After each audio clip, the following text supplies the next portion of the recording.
मैदान में माफी भी मंगवाया हूँ, ऐसे नहीं आया हूँ। ये गलतफहमी में मत रहिएगा, गलतफहमी में है बाबू। अरे जब पूरा परिवार हार गया तब जीत के आता हूँ, गलतफहमी में आप हैं। अरे जब आप 4 साल की उम्र में हम घोटाला कर रहे थे, उम्र मेरा 36 साल हो गया, 32 साल तक आप लोग कार्रवाई। अध्यक्ष महोदय, लालू जी का परिवार सिर्फ विक्टिम काटते, बीजेपी है का ना 3 में ना 13 में। लालू जी के अत्याचार से आया हूं, कोई ऐसे नहीं आया। और लालू यादव से गांधी मैदान में माफी भी मंगवाया हूं, ये जानकर आपको आश्चर्य होगा। ऐसे नहीं आया हूं, ये गलतफहमी में मत रहिएगा।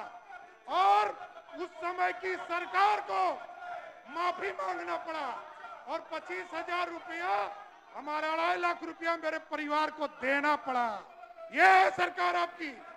आपकी सरकार को झुकना पड़ा ह्यूमन राइट्स कमीशन में, और ह्यूमन राइट्स कमीशन ने दंडित किया बिहार की सरकार को।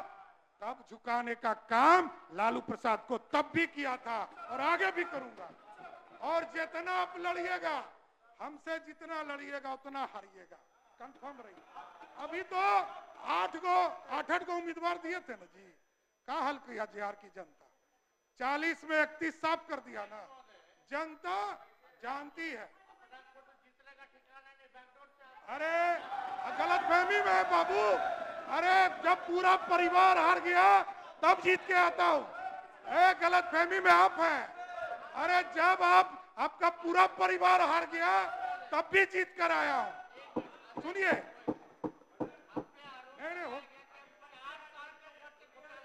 ये पूरा जांच चल रहा है।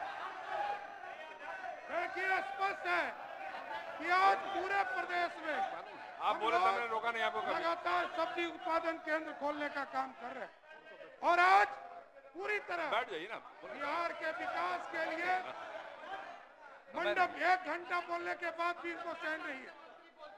देखिए, हम लोगों ने राज्य में प्रत्येक पंचायत में गरीब कन्या विवाह हेतु तो कन्या विवाह मंडप का पूरी तरह व्यवस्था करने का काम किया।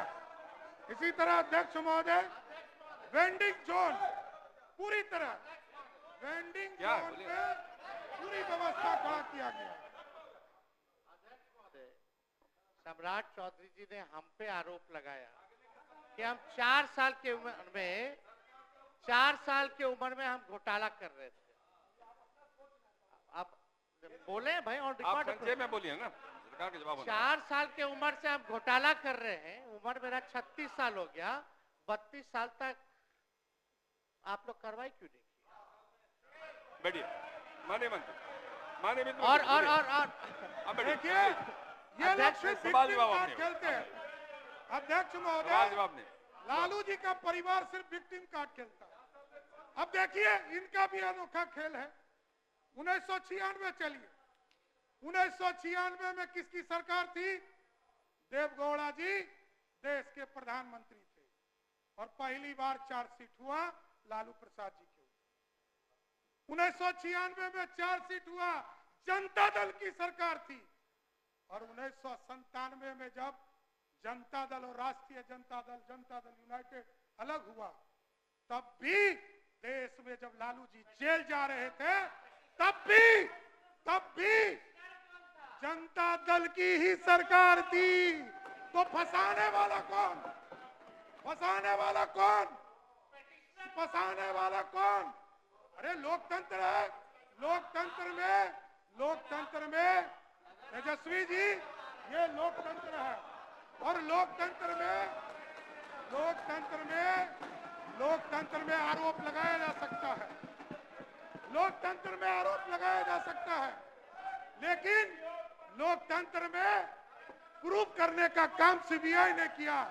और सीबीआई उस समय की तत्कालीन सरकार के पास, जब देवगौड़ा जी और इंद्र कुमार गुजराल जी, ये लोग कहते हैं, अरे भैया आप सोचिए, बिहार में आज से सरकार चल रही है, कितने लोगों पे कार्रवाई हुआ, लेकिन इन लोगों की चिंता है सिर्फ विक्टिम कार्ड। कि हमको बीजेपी के लोगों ने फंसा। अरे बीजेपी है क्या? ना 3 में ना 13 में तुमको सजा तो कोर्ट ने दिया, और ये पहला दुर्भाग्य होगा बिहार के लोकप्रिय सरकार के लिए कि कोई सिटिंग मुख्यमंत्री को जेल भेजा गया और सजा दिलाने का काम। अब विरोधी का काम है अपने मुद्दों को उठाना, आपने उठाया, मेरा काम है जवाब देना। और यदि आप संतुष्ट नहीं है तो न्यायालय जाएंगे, हम पे कार्रवाई करा सकते हैं, हम कहां रोक रहे हैं। हम यदि गलत बोलते हैं तो हम पे कार्रवाई कराएंगे, लेकिन आप सोचिए न्यायालय ऐसे किसी को सजा नहीं करता है। पंजीकृत तौर पर किसी को अपराधी घोषित किया गया, वो लालू जी का परिवार। इसलिए साथियों मैं स्पष्ट तौर पर आप बोल रहे थे तो रोका था आपको, बोले कभी नहीं रोका। मैं 5 मिनट में कंक्लूड करूंगा।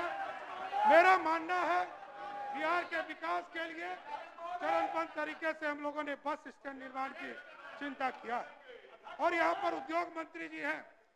और आप सोचिए बिहार जैसे राज्य में जैसे ही एनडीए की सरकार होती है और जैसे महागठबंधन की सरकार है, फर्क तभी दिखना शुरू होता है। और आदरणीय नीतीश कुमार जी के नेतृत्व में लगातार काम बढ़ते रहे, और 2005 से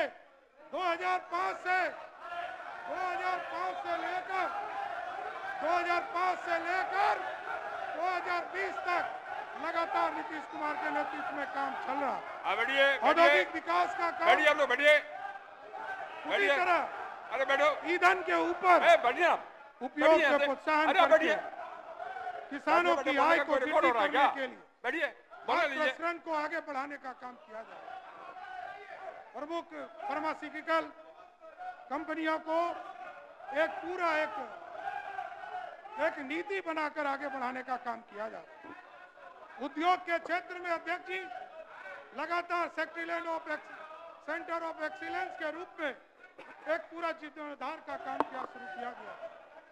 गुड़ के लिए सेंटर ऑफ एक्सीलेंस पूसा में स्थापित करने का काम किया जा रहा है। उसी तरह हैदराबाद में, बेंगलोर में, मुंबई में, दिल्ली में, एनसीआर में, गुवाहाटी में, माइग्रेशन में, सूरत में, लुधियाना में, कोयम्बटूर और चेन्नई में migration council of registration centre खोलने का काम किया जा रहा है।